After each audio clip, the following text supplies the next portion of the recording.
In the early hours of a Monday morning, police in Akron receive a call from a woman asking for a restraining order against her boyfriend. The caller is 53-year-old Martha Robin Freytag. She's already known to officers for her history of schizophrenia and the frequent domestic disputes involving her boyfriend, David Callahan.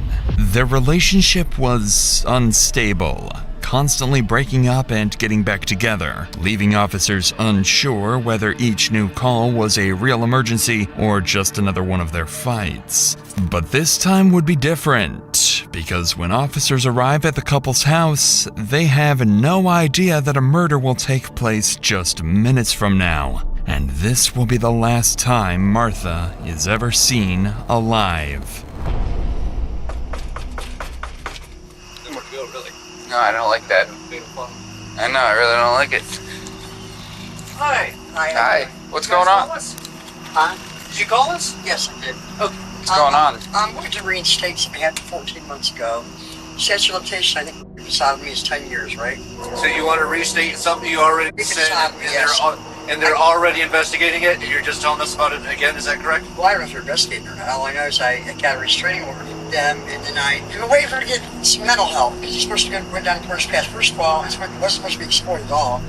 As Martha speaks, her words are scattered, and she makes little sense to officers. Her behavior just seems erratic, like another episode of confusion or paranoia. But in reality, Martha is masking genuine fear that officers don't pick up on. Because what they don't know is that her boyfriend, David, is standing inside the house, waiting for the moment officers drive off, so he can make sure this is the last time she ever calls them. He didn't come out because you guys were mad at me, right?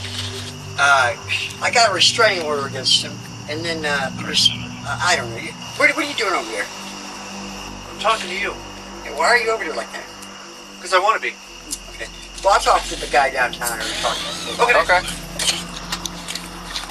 As strange as it looks, officers don't think much of the interaction. They walk away, dismissing Martha as unstable, unaware they've just left her alone with the very man who's about to kill her.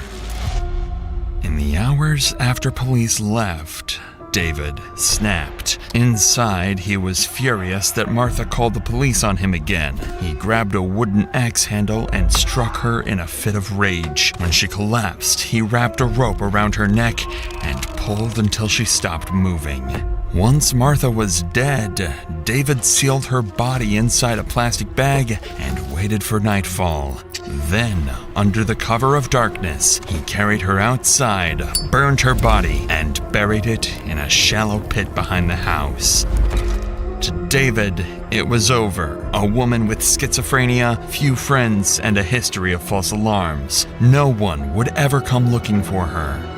What he completely overlooked is that Martha's daughter Kim will soon be on to him, slowly solving her own mother's brutal murder. Over the next few days, Martha stops responding to everyone, including her daughter, Kim.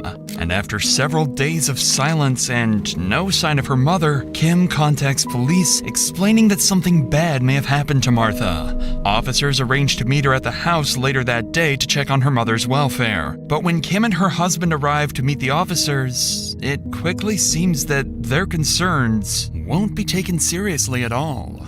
Neither is a cousin of ours that she calls all the time, her brother that she calls all the time. Nobody's heard from her. She lives here? Yeah, Have you been in? No. I came earlier, knocked, and banged on the door, and she was having a lot of problems with her boyfriend. Yeah. At some point, there was some kind of protection order, and I don't know, against him. She's paranoid schizophrenic, so I went around to different hospitals. I went everywhere to see if she was like in a psychiatric unit. Yeah. I can't. Everybody says no, she's not here. But I know that there's been a lot going on between her and her boyfriend. And Okay. he has made death threats to her. So That's okay. he has made threats to her that he was going to make sure nobody ever found her. Yeah.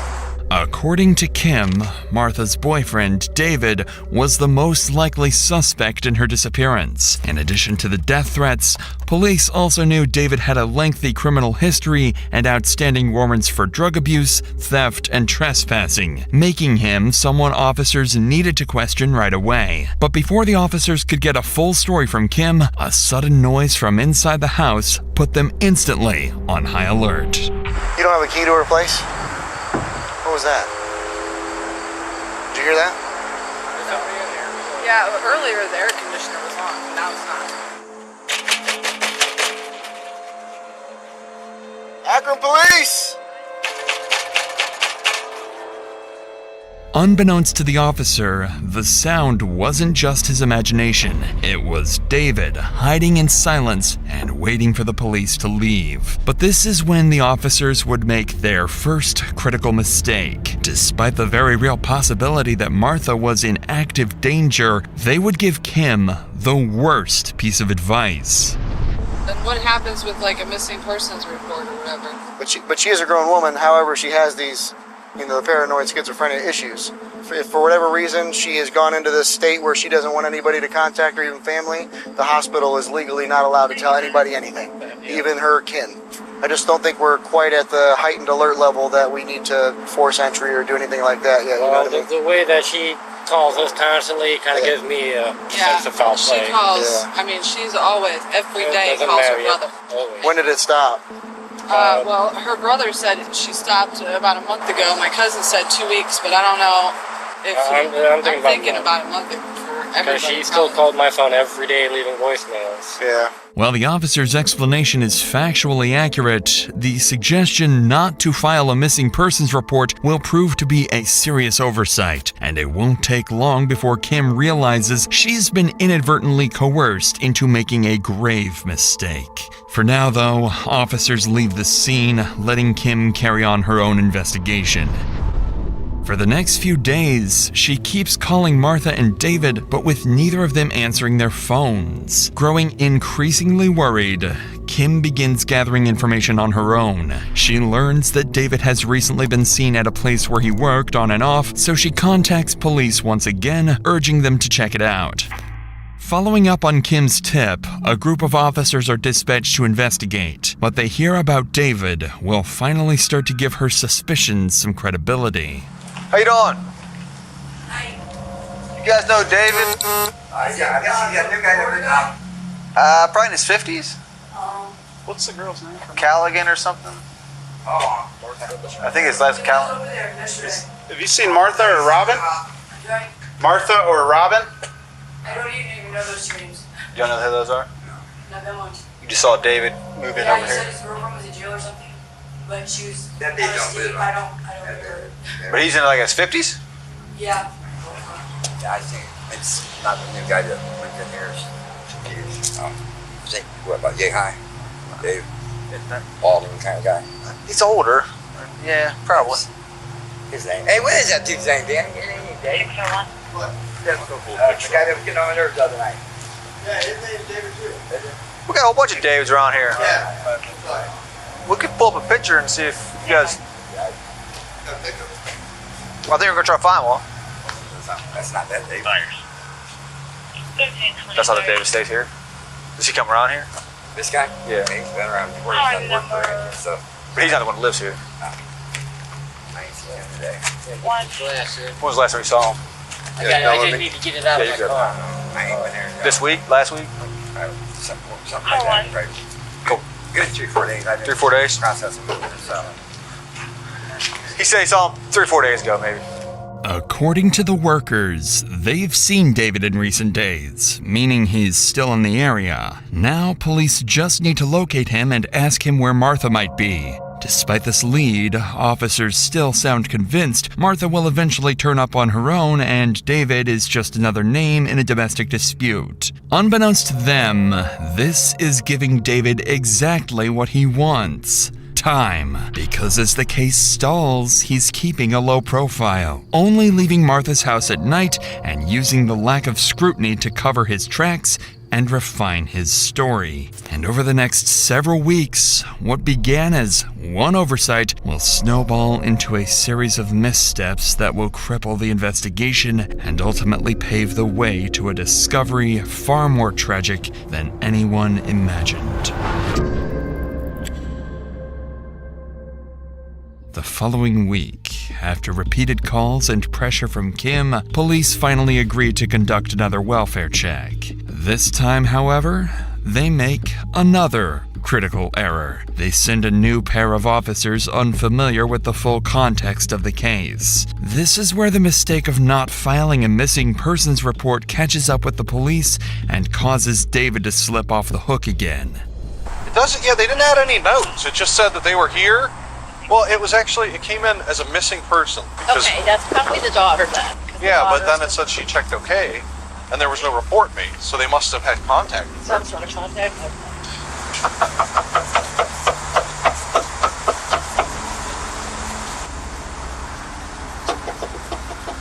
If it came in as a missing person, they cleared it without a report number. That means they determined where she was at. Exactly. That's what I was. Yeah.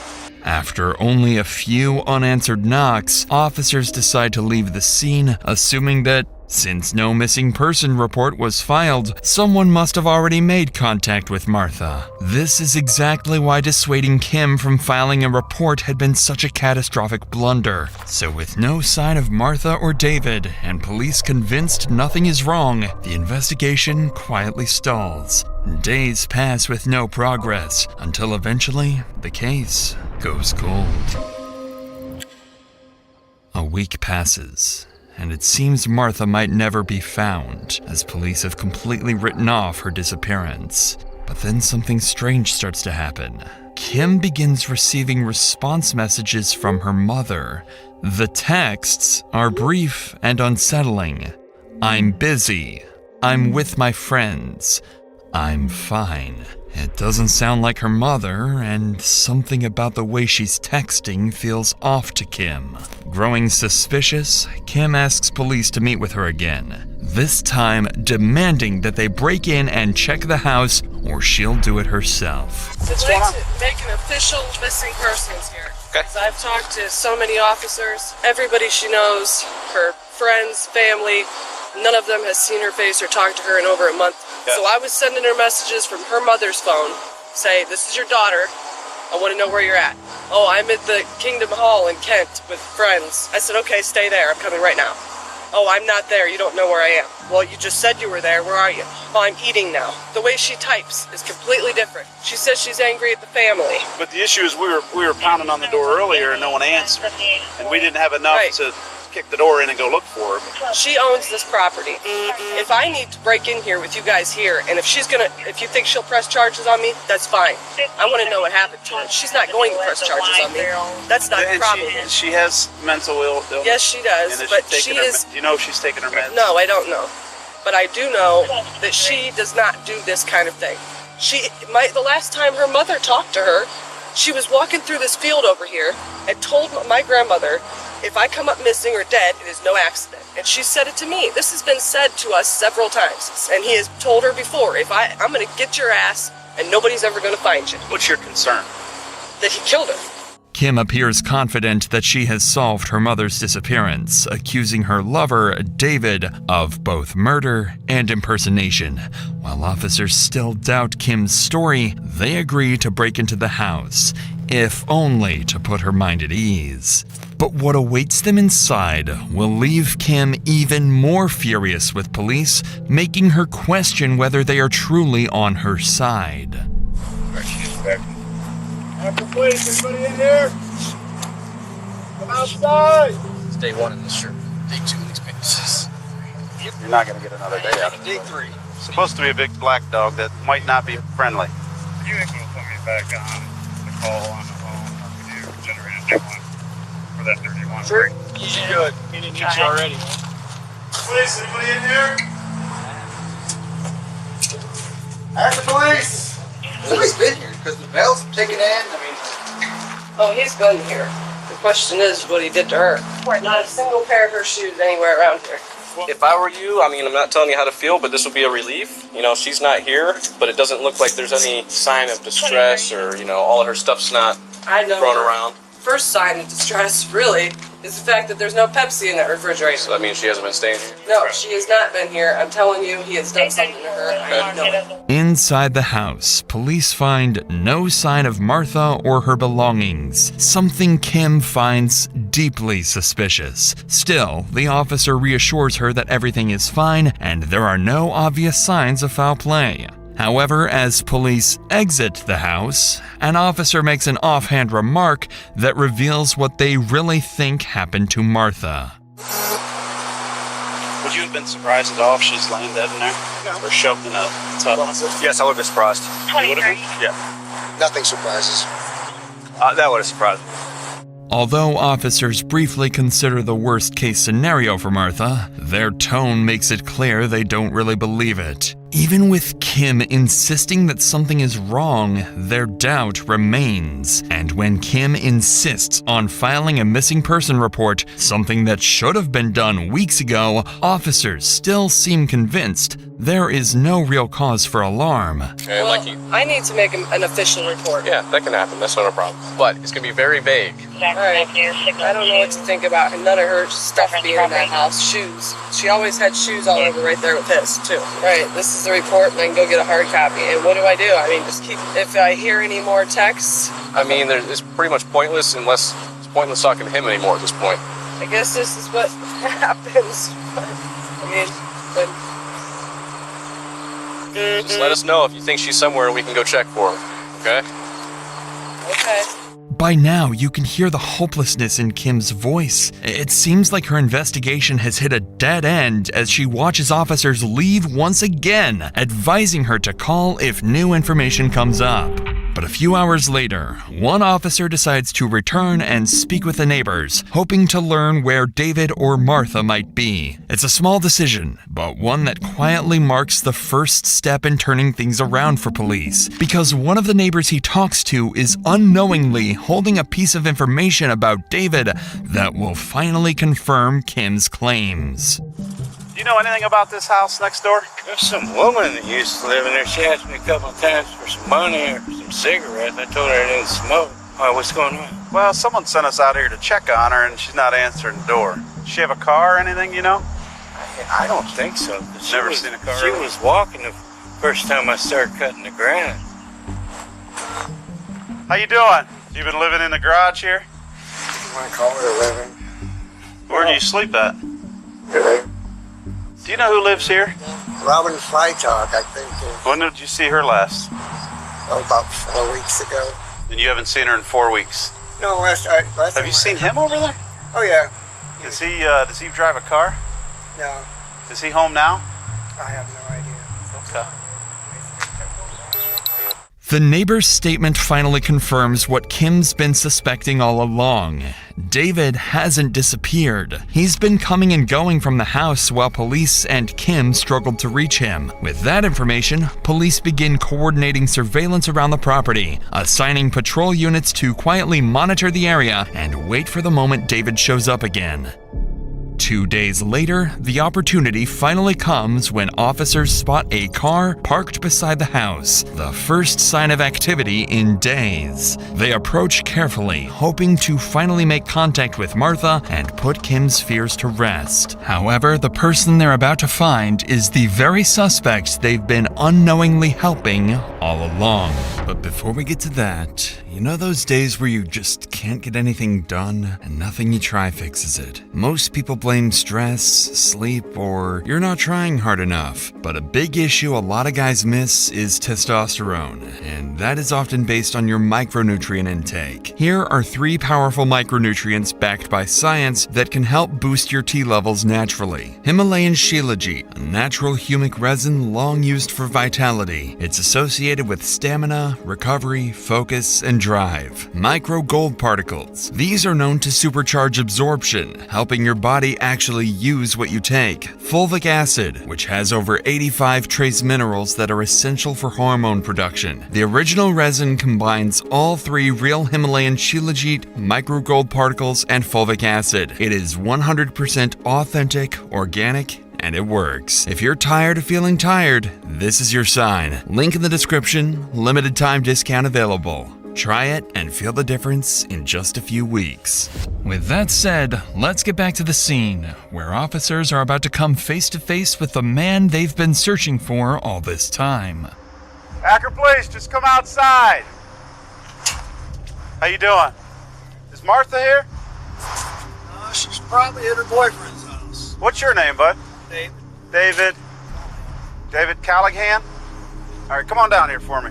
Why do you think she's at her boyfriend's house? That's where she stays most of the time. Where's that at? I don't know. I don't even know who it is, really. Are you the only one here?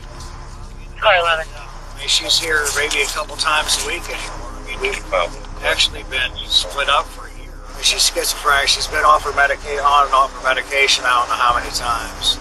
This is David Callahan, the man Kim had been desperately trying to warn the police about. According to him, Martha was not at the house, but at her new boyfriend's. But now David is about to surprise the officers, explaining why they shouldn't necessarily take Martha's family's word at face value. I guess her daughter's fighting again. 604 to computer.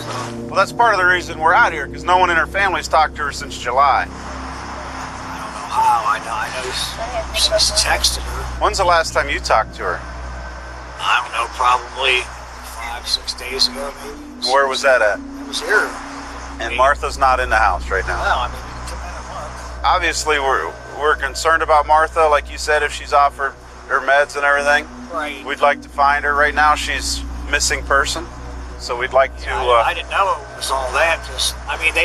You didn't know it was all that? Well, missing person, because her and the family, they've fallen out numerous times. You know, the family has just gone as far as changing their phone numbers and not giving them to her. They've treated her horribly over the years. Yeah. And her not talking to him right now doesn't surprise me. David claims Kim is not a trustworthy person and has never gotten along with Martha. With David tarnishing Kim's character and Kim doing the same to David, the officers weren't sure whose story to believe. But this is when the officer would get a brilliant idea. They knew David had outstanding warrants, something they could use as reasonable grounds to detain him. Their next move would catch David off guard and prove to be the police's smartest decision yet. Did you get your warrants taken care of? No, I need to get down there and take care of them. I got a couple misdemeanor warrants. Through Akron? Yeah. All right, well, we're going to help you out with that today. You still have those warrants, we'll send you down to court. You can get them taken care of today. All right, here's what we're going to do. If it's all right with you, we're going to walk through. We'll let you get some clothes, and then you're going to go down to court and get these warrants taken care of. I got a big dog in here. No problem. Do you get the whole thing? Yeah, nothing but the thing. Do you do the returns, or do I do that later? Adam will do it, or whoever's up for Okay. Following his arrest, David is transported to the station and placed in jail, but not for murder. The only thing holding him there are his unrelated warrants. For investigators, this is a temporary win that will quickly turn into a problem. Because despite finally having David in custody, they know their case against him is painfully weak. There's no body, no confession, not even physical evidence proving Martha is dead. Weeks of police inaction and hesitation have left detectives with little more than suspicion, and time is running out. So to make up for it, they decide to hold David as long as legally possible under the existing warrants, hoping they could buy themselves time to rebuild the case and find something concrete. Detectives don't know it yet, but the clue they so desperately need to solve the case won't come from their investigation, but from Martha's own family. Several days later, while David remains in custody, Martha's family receives a mysterious message. The anonymous note reads, "If he was going to get rid of someone, he would bury them in the backyard." At first, no one knew what to make of it. It could be a cruel prank or Maybe a genuine tip. Either way, Martha's cousin Angela and a few relatives contact police and ask them to meet at the property. For the first time in the investigation, the police and Martha's family finally joined forces. Who's the caller? You are? What made you come to think it was... They came and arrested him, I believe it was Thursday. On Friday, they arrested him on other charges, contempt, and they're holding him for like 30 days on contempt. Okay. So they questioned him about this two times, I think. I got a text message. Here, I've been putting these flyers up on all the poles, and I get a text message. A sergeant and a couple other units coming here. If he was ever to get rid of someone, he would bury them across the fence in the very backyard. I know her role. You came over with her, and what did you do? Come over to dig because she suspected some stuff going on back there. And, I hope it's not her, but there's something there. Yeah. With police now briefed on the situation, officers begin coordinating a search of the property, focusing on the backyard mentioned in the message, while others canvass the neighborhood, looking for anyone who might have seen something suspicious. As the search gets underway, word of the mysterious message quickly makes its way back to the station. Detectives realize this could be their only real lead and decide to seize the opportunity to question David again. However, David isn't stupid.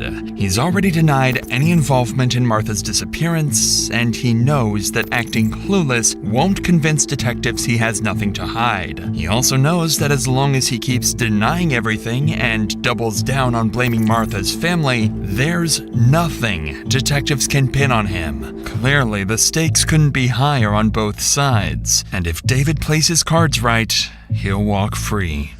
Hey, sit right here, Dick. So, when was the last time you actually talked to her?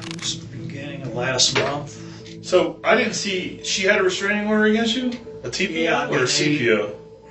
So temporary one. TPO? It lasted like 6 months, I think. Did you get arrested? Because you... No, here's the thing. Yeah, explain she's called the cops on me half a dozen times, and I've never raised a hand to her. She's never had a scratch on her. Any report you would read will tell you the same thing. She gets mad and I leave. She thinks I'm out humping everything with a pulse out there that's female. That's just why she originally got mad at me. She just wanted to argue all the time, and I just felt, leaving a day or two at a time, would just calm everything down. And it normally did. I mean, we've always worked things out, but I don't understand why she's not back around. I really don't. I mean, we've had problems over the years. Like I said, we've been together since 2002. Sure. Everybody has problems. Yeah, everyone's got problems. That's for damn sure. So then I guess your theory is, Dave, that she's staying with whoever she's dating, this new person, not at the house. Is that what you're saying? As expected, David sticks to his story, insisting Martha is with her new boyfriend in Florida, but David knows exactly what he's doing. Realizing detectives have little evidence to work with, he decides to take control of the conversation and tarnish Martha's character, paint her as unstable, and dismiss her disappearance as the result of her own mental state. Detectives can't push back without proof or a body, and every minute they let him talk, he builds a stronger defense for himself, one that might just help him walk free in court. I believe she's relapsed on, back to smoke crack again. Because, I found paraphernalia at the house. Tomorrow's her birthday. I tried, 3 or 4 times over the last couple of years to get her the 3-day evaluation or whatever they call it. Yeah. The police would come out, the paramedics. She'd be standing on the porch, screaming at them, screaming at me. They told me she don't fit the criteria for the evaluation. Well, what does? Gotta be homicidal. So she have to stab me in my sleep or do something, really crazy? Yeah. And they say, well, she's an adult, we can't take her medication, so why don't you leave? Though it didn't sound like her and Kim had some problems too. Absolutely. They would go months on end without speaking to each other. It was at one point, Robin didn't even have a phone number to talk to her mom and dad or her for periods of time. Yeah, no, you're absolutely true. I sensed they had some hard times now and then, and it sounded like she communicated with her a lot through her Facebook Messenger. The mention of Martha's Facebook messages clearly catches David off guard. He's surprised that detectives even know about them, unaware that Kim already accused him of impersonating her mother weeks earlier. But that isn't the only surprise waiting for him. Detectives have been holding something back, evidence they saved for this exact moment. When David was first arrested, police recovered Martha's phone from inside the house, along with several of her security checks that he'd allegedly withdrawn. So with David already on edge, detectives decide to push their advantage and confront him with what they claim is hard evidence. It's a risky gamble. If they push too hard, David could demand a lawyer and shut down the interview entirely. But if the pressure works, he might finally slip, contradict himself, or even confess. Yeah, I mean, obviously her family's real worried about her and loves her a lot, and I can see that you love her a lot, right? Yeah, absolutely. I mean, well, Dave, I think there's some little piece missing here, bud. That's what I think. And I think you'd feel better if you just told us what it is. I don't know. I mean, I don't know what to say. Well, I think there's a little bit more to the story, Dave, you're not giving us. There's nothing else I can tell you. I mean, I've told you everything I know. I don't think you told us everything. Okay, well, I have. Don't you think you'd feel better if you told us the truth, Dave? I mean, let it go and... You're not going to be able to celebrate her birthday tomorrow, Dave. There's some pieces missing to your story, Dave. And as you know, that is your girlfriend, the love of your life, Robin's handwriting. That is September, where you paid the rent so we can keep up this farce that Robin is still around. Tell us the part about being on her phone pretending that you're her. Oh, God. Tell us about that. I don't have her phone. Where's her phone? I did. I don't know. You know where her phone is. No, I don't. You put it, we found it where you put it. Why don't you just tell us the truth what happened? You'll feel better. Did you guys share a feel bedroom? better. I don't have a phone. Did you guys share a bedroom? At one time, yeah.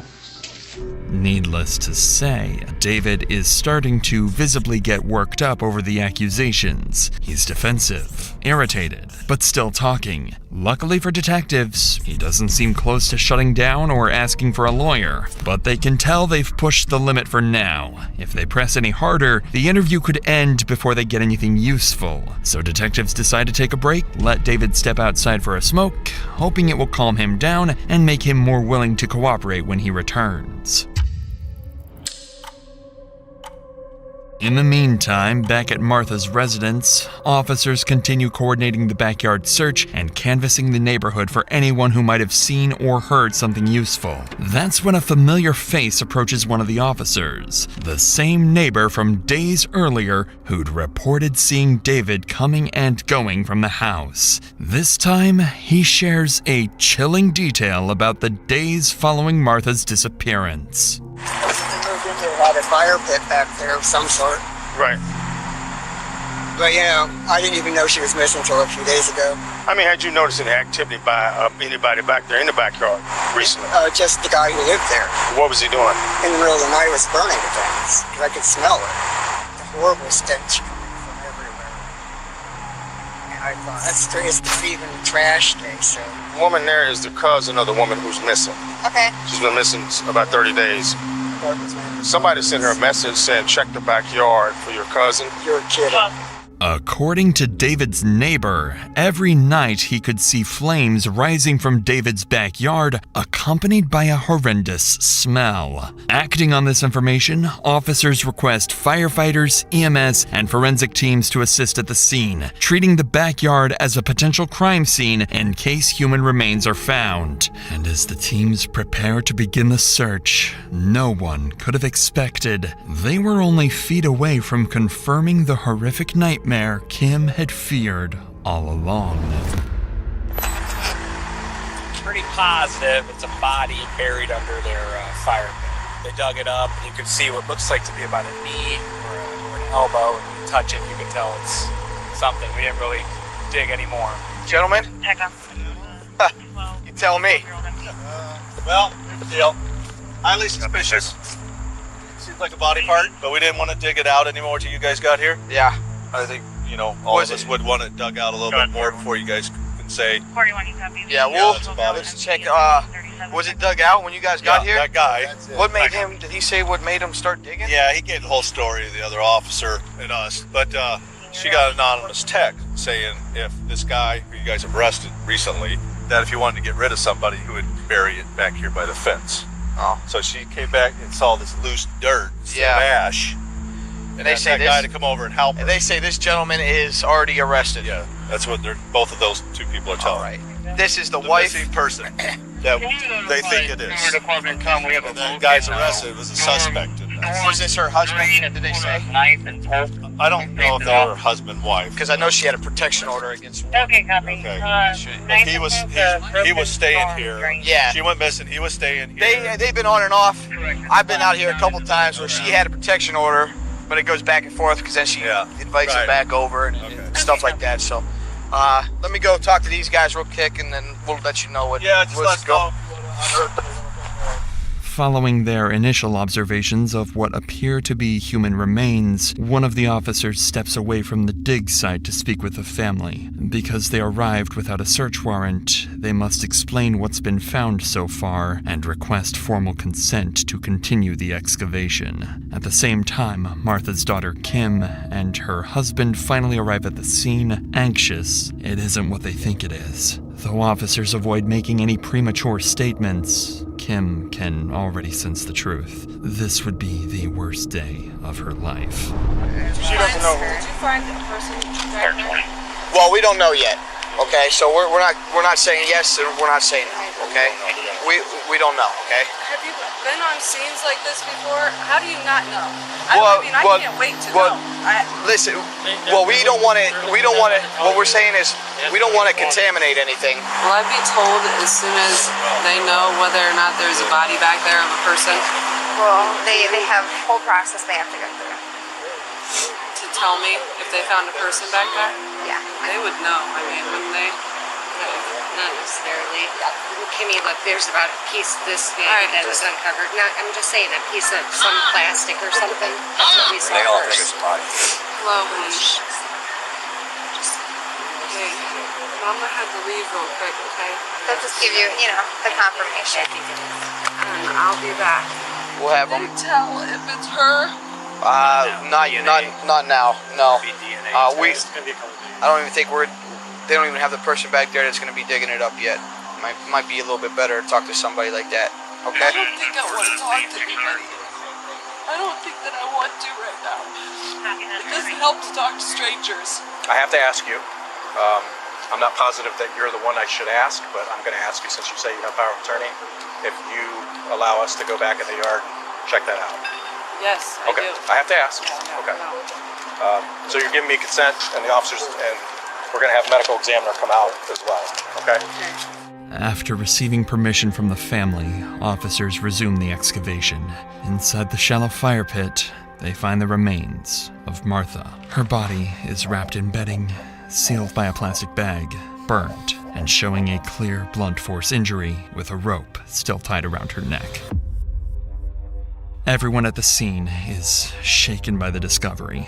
After weeks of uncertainty, Martha's disappearance is finally resolved, but the reality offers little comfort.